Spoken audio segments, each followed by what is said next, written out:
Mến chào quý vị và các bạn đã quay trở lại với kênh của chúng tôi. Rất vui được đồng hành cùng quý vị với nội dung bức ảnh hiếm thấy của vợ tỷ phú Jonathan Hạnh Nguyễn. Gia đình tỷ phú Jonathan Hạnh Nguyễn từ lâu vẫn luôn là tâm điểm chú ý của công chúng mỗi khi xuất hiện trên truyền thông hay mạng xã hội. Không chỉ nổi tiếng bởi khối tài sản đồ sộ và vị thế trong giới doanh nhân, gia đình này còn thu hút bởi hình ảnh sang trọng, đời sống kín tiếng nhưng vẫn toát lên sự gắn kết giữa các thành viên. Mỗi khoảnh khắc được chia sẻ đều nhanh chóng nhận được sự quan tâm lớn từ cư dân mạng, đặc biệt là những hình ảnh hiếm hoi liên quan đến doanh nhân Lê Hồng Thủy Tiên, vợ của ông Jonathan Hạnh Nguyễn.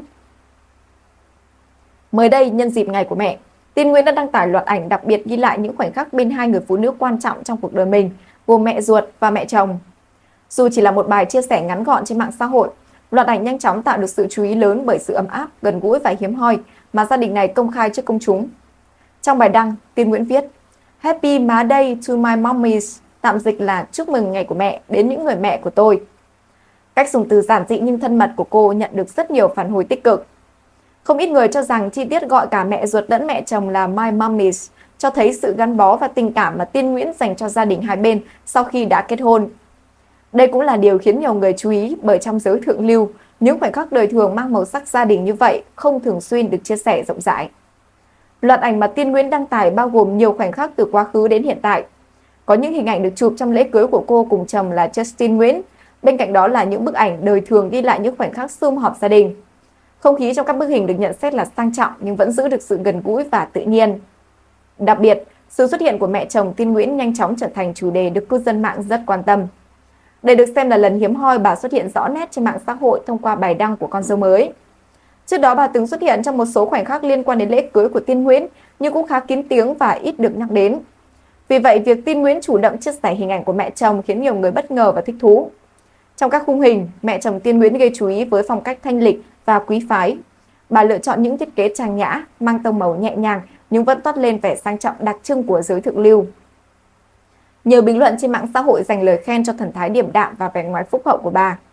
Không ít người cho rằng dù xuất hiện không nhiều, nhưng mẹ chồng Tiên Nguyễn vẫn tạo được sức hút riêng nhờ phong thái nhẹ nhàng và rất tinh tế. Bên cạnh nhân vật được chú ý là mẹ chồng Tiên Nguyễn, doanh nhân Lê Hồng Thủy Tiên tiếp tục nhận được nhiều lời khen từ cộng đồng mạng. Dù đã trải qua nhiều năm, bà vẫn thường xuyên được nhắc đến như một trong những người phụ nữ nổi bật của giới doanh nhân và giới thượng lưu Việt Nam nhờ vẻ ngoài trẻ trung cùng phong thái sang trọng. Trong loạt ảnh lần này, bà Thủy Tiên xuất hiện với diện mạo thanh lịch quen thuộc.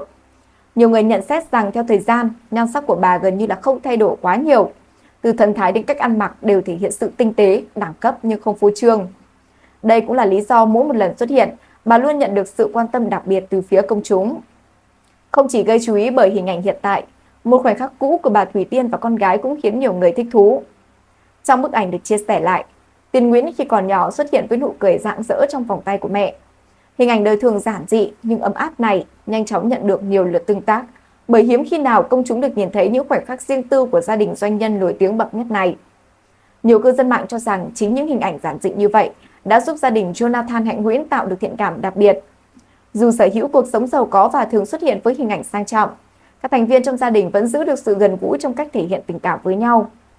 Gia đình Jonathan Hạnh Nguyễn từ lâu vốn nổi tiếng là một trong những đại gia đình doanh nhân quyền lực và có sức ảnh hưởng lớn tại Việt Nam. Không chỉ hoạt động mạnh trong lĩnh vực kinh doanh, các thành viên trong gia đình còn nhận được sự chú ý bởi phong cách sống hiện đại, gu thời trang sang trọng và những mối quan hệ trong giới giải trí lẫn thời trang. Vừa rồi là những thông tin mới nhất được cập nhật trên kênh của chúng tôi. Cảm ơn quý vị và các bạn đã quan tâm theo dõi. Còn bây giờ xin chào và hẹn gặp lại.